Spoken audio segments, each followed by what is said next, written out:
আপাতত খালিদে আছি, সো খালিদ বলতে পারি। না, ব্যাপারটা কাবিলের হাইপ থেকে বের হওয়া না, ব্যাপারটা ওরকম না। কাবিল একটা চরিত্র, এটা ব্যাচেলর পয়েন্টের একটা চরিত্র, খালিদ একটা নতুন চরিত্র, দুইটাই আমার কাছে গুরুত্বপূর্ণ। আর আমার একটা মানে আনন্দের ব্যাপার হচ্ছে আমি যখনই যে চরিত্রটা করি দর্শক সেটা রিসিভ করে, কারণ আমার কাজের সংখ্যা এমনিও কম থাকে। সো অনেকদিন পর পর একটা কাজ করি, তো যেটা করি দর্শক সেটা গ্রহণ করে এবং মনে রাখে। এই জন্য আমি আমার দর্শকের প্রতি আমি কৃতজ্ঞ। এই জার্নিটুকু একটা আর্টিস্টের আমৃত্যুই থাকতে হবে, কারণ আপনি যদি নিজেকে প্রতিনিয়ত চেঞ্জ না করেন দর্শক আসলে আপনাকে কেন গ্রহণ করবে।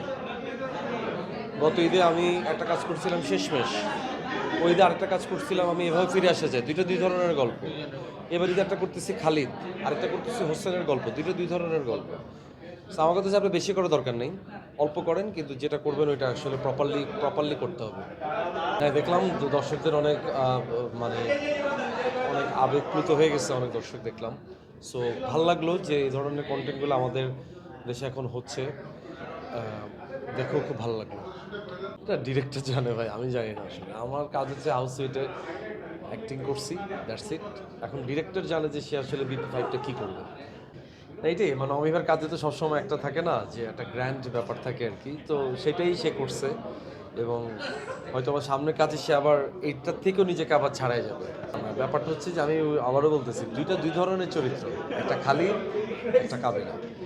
কাবিলা সারা জীবন দর্শকদের মনে থাকবে, সেই সাথে সাথে আরও নতুন নতুন চরিত্র যোগ হচ্ছে। আমার জন্য খুশির সংবাদ, আমাকে মানুষ কাবিলা বলেও ডাকে, খালিদ বলেও ডাকে, ড্যান্সার শাহলম বলেও ডাকে। সো এটা আমার কাছে ভালো লাগে যে যখন যে চরিত্রটা করি মানুষ সেটা মনে রাখে এবং সেটা নিয়ে মানুষ কথা বলে। এটাই করতে চাইছি আসলে। আর মানে এটার জন্য থ্যাঙ্কস হচ্ছে আমার ডিরেক্টর তানিম রহমান অংশু ভাই এবং আমাদের প্রডিউসার যিনি ক্লাব ইলেভেনের আকবর মুন্না ভাই। আসলে অংশু ভাই এবং মুন্না ভাই তারা আসলে প্রজেক্টটাকে যেভাবে করে প্ল্যান করছে, যে একটা বড় পরিসরে এভাবে কিন্তু আসলে ফিকশন হয় নাই, বিশেষ করে ইউটিউবে কিন্তু এই ধরনের স্কেলে আসলে প্রোডাকশন হয়নি। সো এটার ক্রেডিটটা আমি আসলে দুইজন মানুষকে দিতে চাই, আমার ডিরেক্টর এবং প্রডিউসারকে, যে তারা আসলে এভাবে করে বড় পরিসরে জিনিসটা চিন্তা করছে এবং তাদের চিন্তার সাথে আসলে আমি আমার চেষ্টাটা যোগ করছি।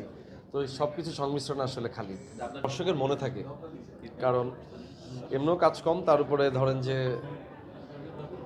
দর্শক তাদের কাউন্ট করতে সুবিধা হয় এবং মনে রাখতেও সুবিধা হয়। দিন ইনশাল্লাহ আমি কাতারে থাকতেছি, কাতারে প্রবাসী বাঙালিদের আমন্ত্রণে আমি সেখানে যাচ্ছি। সো দেখা হবে কাতারে। এখন দেওয়া হয় বেশি, নেওয়াটা কম হয়। আমি এই যে আজকেও পাইছি সালামে, আমার আব্বা দিছে আমাকে, আমার আব্বা দিছে দিছে বাবা মা যেটা দেয়, না না না না ঠিক না, বাবা মারা যেটা দেয় ওইটাই ওইটাই অনেক। আপনি শেষ কবে দিয়েছেন এবং কত দিয়েছেন? আমি এই যে গতকালও আমার টিম মেম্বার যারা ওদেরকে দিয়ে আসলাম।